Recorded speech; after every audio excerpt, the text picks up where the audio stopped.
What's up, YouTube? Supreme Sports here. Today we want to talk about fans and the pros and cons of having them back in arenas. Yeah. Let's go.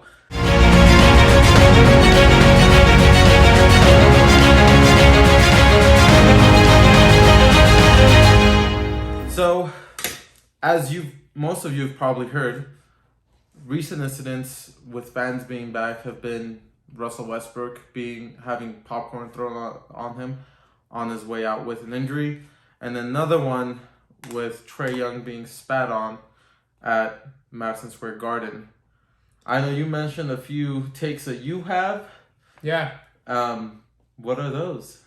So, first off, that what the fans did in those situations were stupid. Not only because I know mollyqerim on ESPN decided to say it was a race thing, white people doing it to black athletes or black people, but no, that has nothing to do with race. It's just people should be treating other people with respect, no matter the color or the whatever gender or whatever. But I still think they should be allowed to shit talk and trash talk the other athletes, because I feel like that's part of the home court advantage.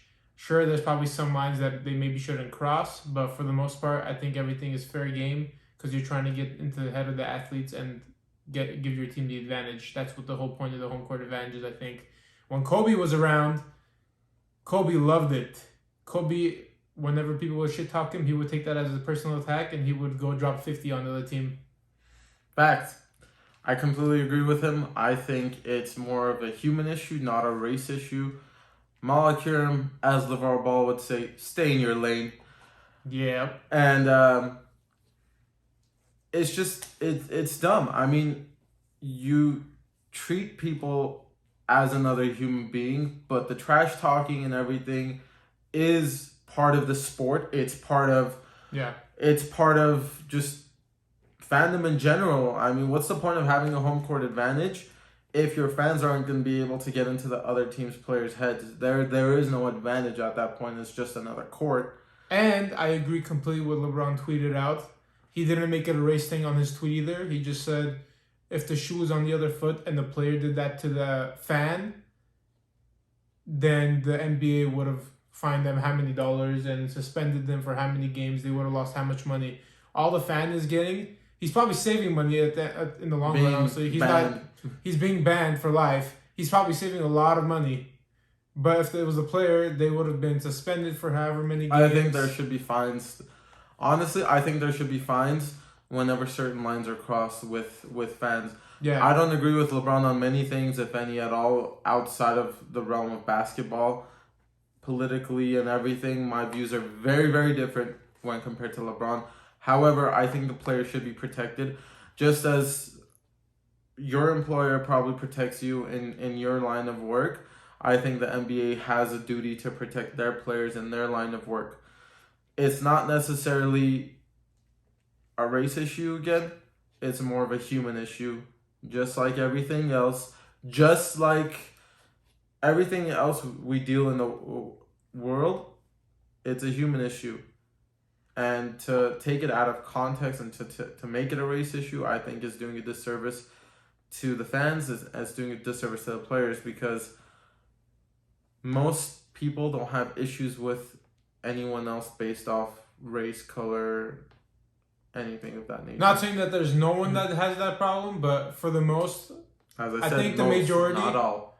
Yeah, for the majority of people, I'm just clarifying for you here. The majority of people, I feel like, are genuinely good people, even though we might not all agree on like political or whatever it is on those issues. We all want good.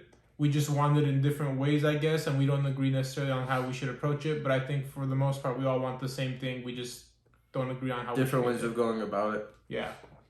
But what really pissed me off, especially with Westbrooks, was he actually just got injured, and that's why he was leaving and he was going into the locker room, and that fan decided to just pour his popcorn on him. Yeah. That's the stupidest thing I've ever seen. Say what you will about Westbrook, but especially off the court, I've heard he's a pretty stand-up guy, and he's a great dude. So I don't know. I was really disgusted with how that went down, and I would Honestly, hope most of you would agree with us in this situation. But again, Molly Qerim and anyone else who is making this a race issue and us speaking as minorities, don't do that. It's dumb. You sound stupid as shit. shit. But the Traeyoung thing, I didn't even see what happened. You know, he was. I didn't even see the person spit on him. But I'm sure if No one made as big of a deal with that one as they did with but the Russell it's Westbrook still one. But it's still a big deal. Like you shouldn't be spitting at someone, a player when they're playing their game. And it was. I know they were beating you at that time. Because they were leading by like 10 at one point, but they ended up losing. But still, you shouldn't be able to spit on a player and get away with it. If it was any other situation, it would be considered assault if you spit on someone. So yeah, I don't know if you have anything else to add to that, but I've said my piece.